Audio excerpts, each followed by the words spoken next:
বন্ধুরা, আপনারা কি ভূতে বিশ্বাস করেন? হয়তো কেউ করেন, আবার হয়তো নাও করতে পারেন। কিন্তু তাই বলে ভূতের গল্প ভালো লাগবে না এমন তো নাও হতে পারে। আর সেই ভূতের গল্পের সঙ্গে যদি মিশে থাকে বেড়ানোর মজা, তাহলে তো কথাই নেই। তো চলুন, আজকের ভিডিওতে আমি আপনাদের সেই সব ভুতুরে জায়গাগুলির নাম বলবো, যা আপনারা সেখানে গিয়ে রোমাঞ্চকর ভুতুরে পরিবেশে অনুভব করতে পারবেন। তো এই ভুতুরে জায়গাগুলো আর কোথাও নয়, খাস এই কলকাতায় এমন সব ভুতুরে স্থান রয়েছে যা সেখানে গেলে আপনি ভুতুরে রোমাঞ্চকর পরিবেশ অনুভব করতে পারবেন। তাহলে চলুন ঘুরে আসি কলকাতার এই সেরা 15টি ভুতুরে স্থান থেকে। নাম্বার 1, জাতীয় গ্রন্থাগার। তৎকালীন ব্রিটিশ গভর্নর জেনারেল বাসস্থান হিসেবে ব্যবহৃত হতো এই বাড়িটি। পরবর্তীতে গ্রন্থাগারে রূপান্তরিত করা হয়েছে, যা ভারতের সর্ববৃহৎ। এই গ্রন্থাগারের সঙ্গে জুড়ে আছে কিছু ভৌতিক অভিজ্ঞতার গল্প।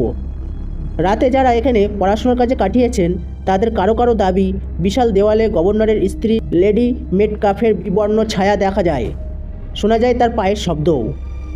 এই রকম সব নানান অভিজ্ঞতা উপলব্ধি করেছেন।